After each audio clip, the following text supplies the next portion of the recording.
Minasan konnichiwa, vidéo yokoso, Nihongo menmiyasho. Bonjour et bienvenue sur cette nouvelle playlist qui sera en fin de compte l'introduction par rapport à ce que je vais vous présenter. En gros, vous pouvez voir qu'ici au niveau du bandeau, c'est marqué tout simplement Isho ni Kakimasho. Ça veut dire écrivons ensemble. Le but de cette nouvelle playlist va être de vous montrer comment écrire, mais vraiment on va prendre notre temps. Moi-même, je vous disais que dans une précédente vidéo, je fais en sorte tout doucement de me réapprendre, me réapproprier, puisque là maintenant j'ai une tablette graphique un peu plus intéressante pour pouvoir écrire et vous montrer la manière d'écrire. En premier, on va refaire les hiragana et katakana, donc on va faire ça tranquillement. Mais à chaque fois, je vous mettrai des petites subtilités, je vous expliquerai des choses pour que vous puissiez bien voir comment on va dessiner celui-ci.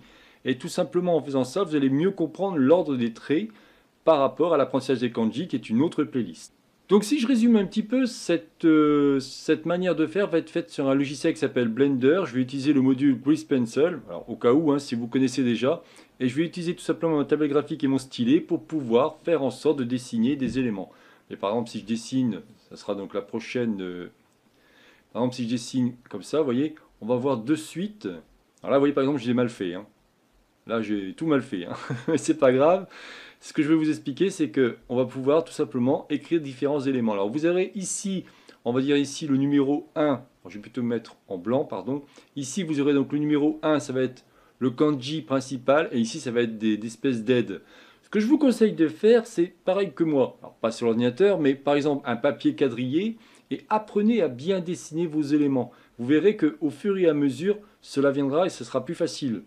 Certaines syllabaires seront plus ou moins dures à dessiner. Et là aussi, je vous expliquerai quelques petites subtilités pour gagner plus de temps et avoir une facilité de pouvoir tout doucement dessiner et mieux comprendre ce que vous faites. Parce que moi, dans mon cas, je dessinais, quand je dis je dessinais, j'écrivais beaucoup, mais j'écrivais souvent vite. Et en fin de compte, je m'aperçois qu'au fur et à mesure, le japonais, c'est quand même une langue, il faut prendre son temps, c'est un peu tout simplement c'est tout simplement la technique de la calligraphie et vous allez voir que si vous prenez votre temps, vous allez tout simplement aimer ce que vous faites et vous comprendrez mieux, vous aurez plus de facilité pour après écrire plus vite. C'est un peu comme un art martial, quand vous commencez à apprendre un art martial, il vaut mieux toujours l'apprendre tout doucement et après vous accélérez le mouvement. Pour finir, je vous présente donc les différents bouquins sur lesquels je vais à chaque fois m'inspirer. Vous avez par exemple les cahiers d'écriture A6000 japonais, j'ai le volume 1 et le volume 2. Là, c'est le volume 1 par rapport au kana, j'ai trouvé très bien fait. Donc, au cas où, si vous voulez l'acheter, je fais un peu de publicité par rapport à celui-là. Entre guillemets, je récupère rien là-dessus. Mais bon, moi, j'aime bien avoir plein de bouquins. J'ai aussi un jeu de cartes qui s'appelle Kanji Oboe. Ça, c'est pas mal par rapport au kanji, mais là, on va juste faire pour l'instant les hiragana et katakana. J'en ai un autre aussi par rapport au kanji, mais qui peut aussi vous aider. C'est 100 kanji pour débutants. Et encore un autre qui peut être sympa, c'est les kanji bien vus, bien compris.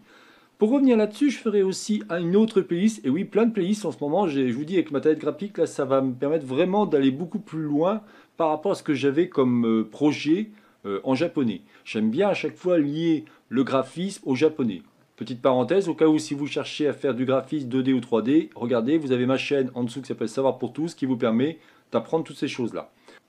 Voilà, donc je n'en dirai pas plus cette vidéo. Prochaine vidéo, on va voir le A, normal, on va dire A, I, O, E, O, Kakiku, Keko, et ainsi de suite. Alors vous allez voir, c'est des vidéos assez courtes, je vais essayer de les faire qui fassent pas plus de 2 minutes. Je ferai en sorte d'en faire plusieurs tant qu'à faire pour que vous ayez une série, et comme ça, vous allez apprendre tranquillement. Et vous verrez, vous aurez peut-être plus de facilité par rapport au kanji quand on va voir l'ordre des traits. J'ai déjà commencé, mais je m'apercevais que j'étais pas très assidu au niveau des traits. Donc là, c'est vraiment quelque chose où je vais être sûr de ce que je fais à 100%. Je vous souhaite une bonne journée et à la prochaine vidéo. Diamatane!